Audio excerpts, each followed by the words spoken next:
ధర్మదేవ్, ఇప్పటికైనా ఆ దాచిన వస్తువుల జాడ చెప్పు. పరాయి పాలకుల పాదాల మీద పడి బ్రతికే నీలాంటి దేశద్రోహులు నన్ను ఏం చేసినా నిజం బయటపడతారా? అమ్మో, వీడు ముదిరిపోయిన దేశభక్తుడు రా నాయనో. వీడి నోటి వెంట రహస్యం చెప్పించడానికి ఈ రూట్ కాదు, వేరే రూట్ ఉంది. ఊరే గడ్డ పోడా, చూడక చూడక చూసా నీ కొడుకు గతి ఏమవుతుందో ఒక్కసారి అటు చూడరా.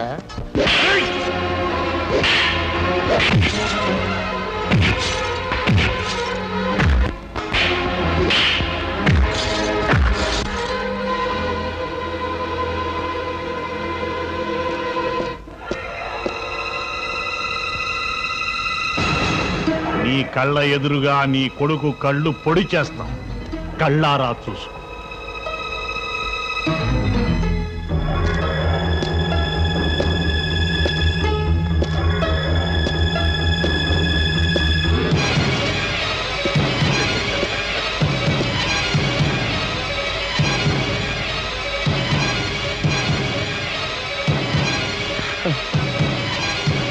ఆగండి, వాడే చేయకండి. చెప్తాను. కళ్ళు పుడిస్తే చెప్పు. వాడు కళ్ళు పుడుస్తానంటే చెప్తానంటున్నాడు. చెప్పు, తొందరగా చెప్పు. ఆ ప్రదేశం చెప్పడానికి కుదరదు, నేను తీసుకెళ్ళి చూపిస్తాను. నా ముద్దుల ముసలోడు, నీ గడ్డానికి నా గుడ్ మార్నింగ్. పద, తొందరగా బయలుదేరదాం. కానీ ఒక షరతు, నాతో పాటు నా కొడుకు కూడా రావాలి. లేకపోతే ఎవరి ప్రాణం పోయినా సరే నేను చెప్పను. ఆల్ రైట్, నీ ఇష్ట ప్రకారమే కలిసే బయలుదేరదాం. డిప్పుకాయ సపాయలు వెళ్ళి కట్టుడు తీయండి, గుర్రాలు ఏర్పాటు చేయించండి, ఫుడ్ ప్యాక్ చేయండి, ప్రయాణాన్ని సిద్ధం చేయండి. డింగు డింగు. మీరు ఈ విషయం ఆ గజపతి నాయాలకి మాత్రం తెలియకూడదు. అప్పుడు నెమలి నాది, కోహినూర్ నీది. Hands up. ఒరే సుడిగాలి, నిన్ను కూడా లేపేశాననుకో, నెమలి నాదే అవుతుంది, కోహినూరు నాదే అవుతుంది. ఓర్ నాయనో, మీరు నాయనో, ఇది అన్యాయం రో. నాకు నెమలంతా అక్కర్లేదు, దాని తోకిచ్చుకో చాలు. కుదరదురా. పోనీ తోకంతా వద్దురోయ్, తోకలో ఒక ఈకిచ్చుకో, టోపీ మీద పెట్టుకుపోతా ఫ్యాషన్ గా. తోక కాదు, ఈక కాదు, ఆ ఈకలో ఒక రేఖ కూడా ఇవ్వను.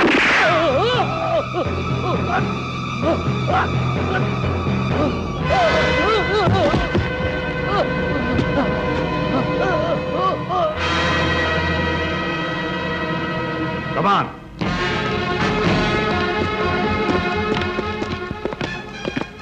వీడి శవాన్ని తీసుకెళ్లి లోయలో పారేయండి. అలాగే సార్.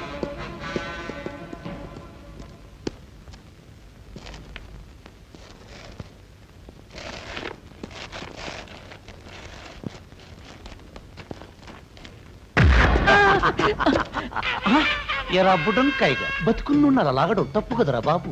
అదేంటి, నువ్వు చావలేదా? బుల్లెట్ నా అడుక్కు తినే బొచ్చుకు తగిలిందిరా, అందుకే బతికిపోయా. మరి నెత్తురు కూడా కారింది. ఇంతకాలం నే పెట్టిన గుడ్డు తిన్న నా బుజ్జి ముండ వెర్రి బాగుల నా ఎడారి పాము చచ్చిందిరా. నన్ను కాపాడిన దీన్ని కళ్ళకద్దుకుని సమాధి చెయ్యాలి. ఇప్పుడు నేను బ్రతుకున్నానని నీకు అర్థమైంది కదూ? బాగా అర్థమైందా? ఓ, నేను బ్రతుకున్నట్టు తెలిసిన నువ్వు బ్రతుకుండకూడదురా.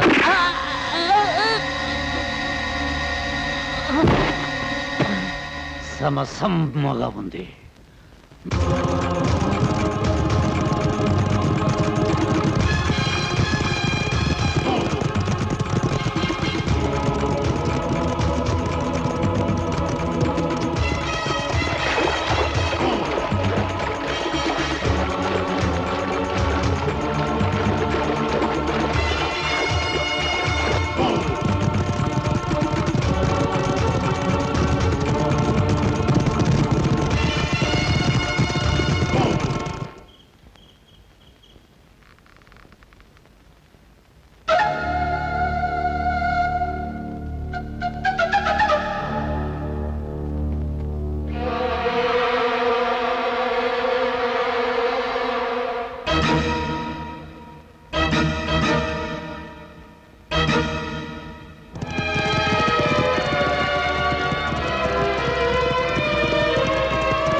ఏమిటి ఆగిపోయావు? ఇక్కడ నుంచి రూటు మారుతుందా? అవును, దక్షిణ దిశగా వెళ్ళాలి, వెలుగుండగా మాత్రం కాదు. చీకటి పడ్డాకే వెళ్ళాలి. ఎందుకని? ఈ దారిన 2 కోసులు వెళితే జింగారా జాతి అడుగు మనుషులు ఉన్నారు. వాళ్ళు నరమాంస భక్షకులు. మనం కనిపిస్తే కాల్చుకు తింటారు. చీకటి పడితే వాళ్ళు గుడెం హద్దులు దాటి రారు. కనుక మనం ఏ ప్రమాదం లేకుండా వెళ్ళొచ్చు. కట్టు కథలు చెబుతున్నావా ధర్మదేవ్?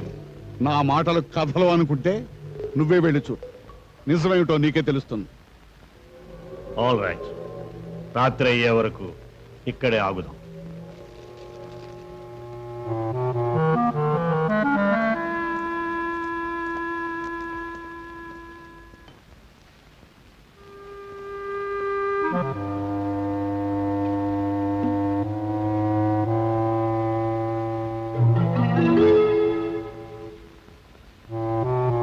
మేయర్, నాకు దాహంగా ఉంది, నీళ్ళు. నీకు సేవలు చేయడానికి కాదు నేను వచ్చింది. అక్కడ సెలయేరుంది, వెళ్ళి తాగు. తాగు. తోక జాడించావంటే నీ బాబు తల ఎగిరిపోతుంది. రే, నువ్వు వాడి వెంటే వెళ్ళు.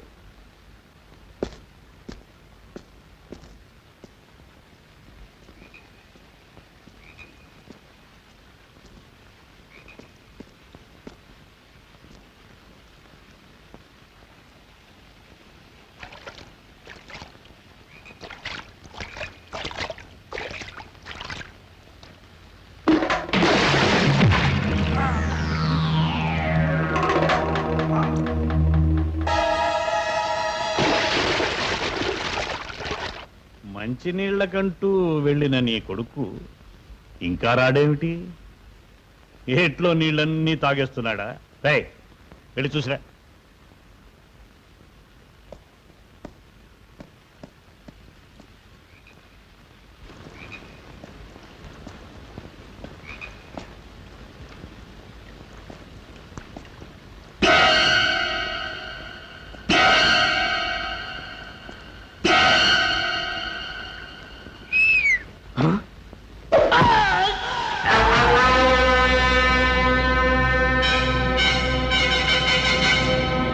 వెళ్ళి చూడండి.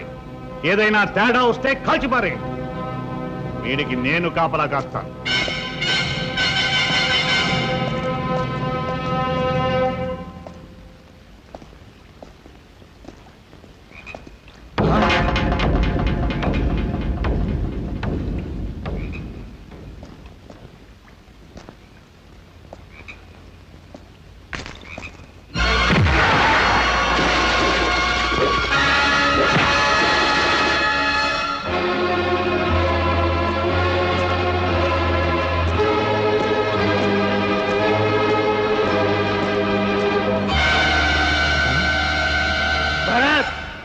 మర్యాదగా బయటికి రా, లేదా నీ బాబుని కాల్చి పారేస్తాను.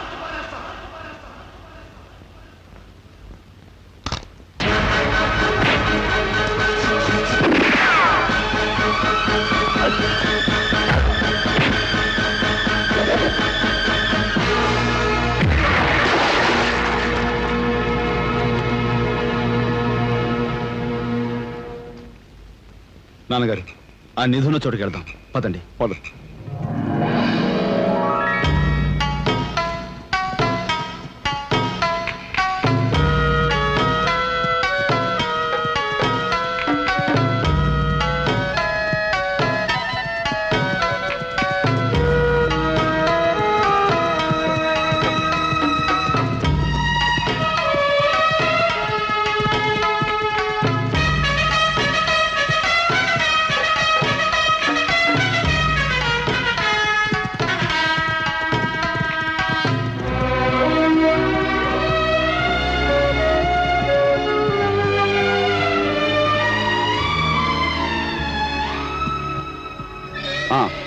ఈ దక్షిణం వైపు వెళ్ళాలి.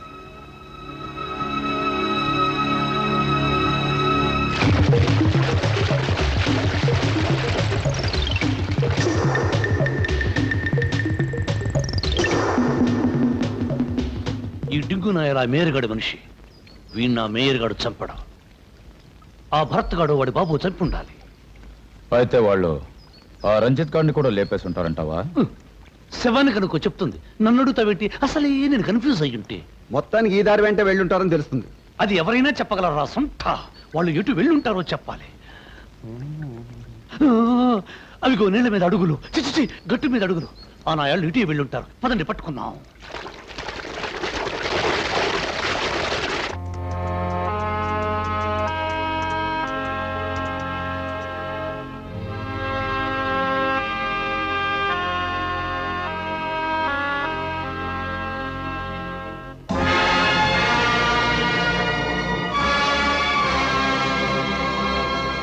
వృధా అయిపోయాయి బాబు.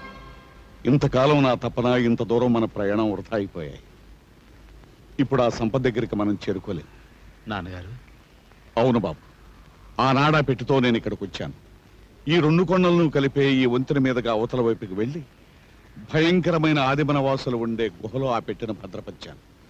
పరాయి వాళ్ళు ఎవరు కనిపించినా రక్తం తాగే ఆ నరరూప రాక్షసులు ప్రాణాలతో వదలరు. అందుకే ఆ పెట్టె అక్కడ భద్రంగా ఉంటుందనుకున్నాను. కాలగమనంలో ఈ వంతెన కూలిపోయింది. ఇక ఇప్పుడు మనం అవతల వైపుకి వెళ్ళడమే కష్టం బాబు.